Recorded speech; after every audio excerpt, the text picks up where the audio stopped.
Teaching 18 on the book Conversations with God by Neale Donald Walsch, book 1. We're on page 15 and this is teaching number 18. In teaching 17, Neale said, to give you some context, Neale said that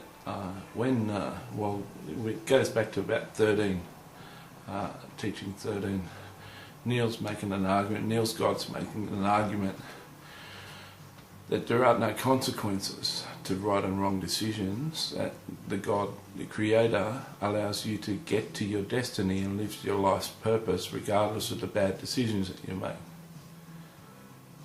Then he goes on to say people blame their failures and stuff on Satan as an enemy of God and say it's his fault. And Neale's God says Satan is just an illusion, a myth. It's been made up as an excuse why we don't reach our potential. Then he goes on to say anyone who lives free of Satan, outside of this myth, and has no fear of guilt, they live like Jesus, the Buddha, and the famous saints of the Bible. But I went on to say the saints of the Bible mention Satan, and it's mentioned in Job, about Job and Paul. I went on to say, and Jesus talks about Satan, and the Jews even accused him of being possessed by Satan. So, even Saddam Hussein calls America the great Satan. Even he believes in Satan. So then he says, if you live free of Satan and guilt and fear, then you live in such peace and ecstasy and joy that people will kill you. They'll get so full of rage and jealousy that they'll kill you. So I like to have the radio on sometimes. So after the fact that they kill you, Neale says they'll see that there's such peace and contentment that you die in, that they'll hail you a saint again.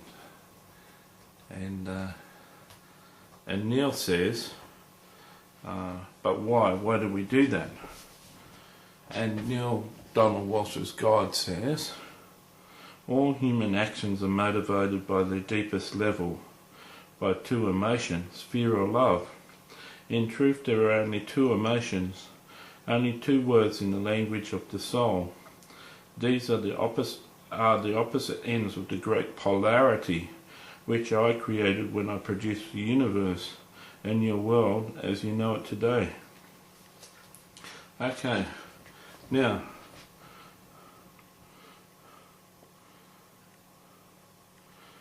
back here in teaching 13, it is this doubt about the ultimate outcome that has created your greatest enemy, Neale's God says, which is fear. For if you doubt outcome, then you must doubt Creator. You must doubt God. And if you doubt God, you must live in fear and guilt all your life. Now,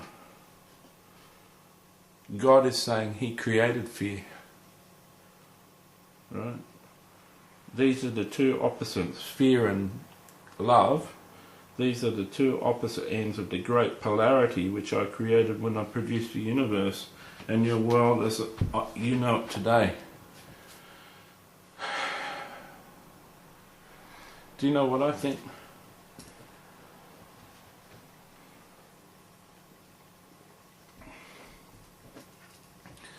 I don't think there was such a thing as fear before Adam sinned and ate the apple.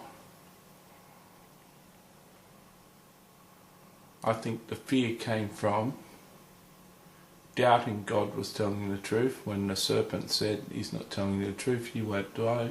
He said, surely you'll die, you won't die, you'll just become wise like God. He doesn't want you to be as smart as him. And Eve took the apple, gave it to Adam. And I think fear entered the world with sin.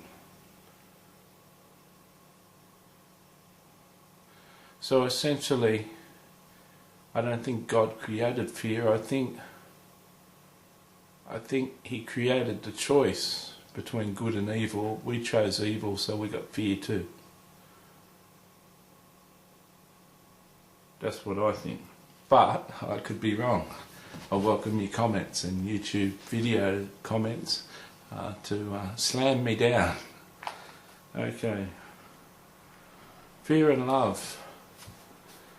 Do you know, I found that most racism that people have is rooted in fear. Rooted in fear.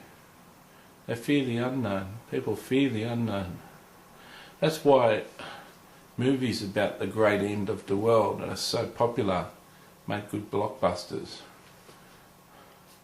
Yet Hollywood can't seem to work out what's going to be a blockbuster and what isn't. Have you noticed lately there seems to be 3 different companies involved with most films that are made in Hollywood these days? That's called sharing the risk. They can't tell what's going to be a blockbuster, so 3 companies invest in the film and produce it instead of just one like it used to be. Yeah. So they make that 2012 and it flops.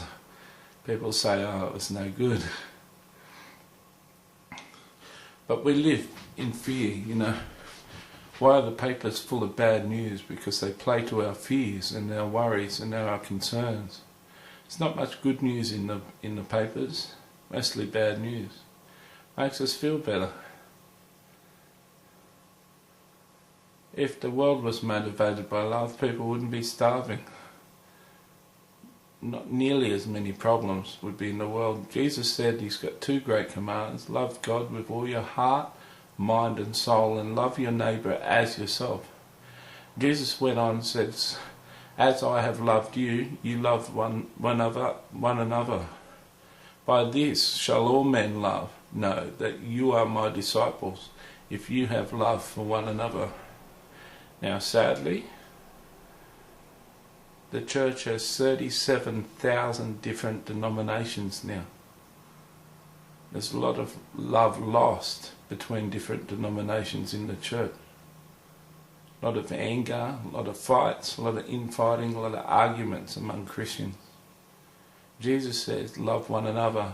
By this shall all men know that you are my disciples. I think there's a message for the church here if you're listening. We need a lot more love. We need to accept the things that we've got in common and love each other for them and forget about talking about the differences. This world is never going to be saved through fear of the Antichrist, through fear of demons, through fear of Satan, through fear of outcomes. I have to agree with this. We need more love for God and we need more love for mankind. Love truly is the answer. The Beatles sang the song, all you need is love. Dun, dun, dun, dun, dun. All you need is love. Dun, dun, dun, dun, dun. But Neale Donald Walsch has said, God has said, these are the opposite ends of the great polarity, fear and love, which I created when I produced the universe and your world as you know it today. Fear and love is what he created.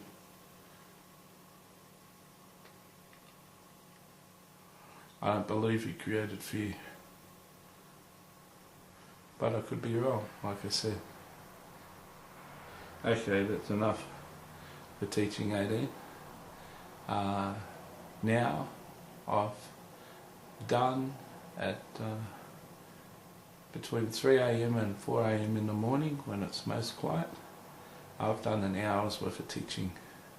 Different to many preachers, many people you know. I've done this simply by just reading what he said and coming up with what I've got to say on the fly, complete with the ums and ahs and the stutters and the mistakes. All this is unedited. The only thing I do is edit me turning the camera off and turning the camera on. They're the only edits, and as you see, my files are almost all 10 minutes. So I'm looking at the camera all the time, seeing that it's only 10 seconds to go now. So this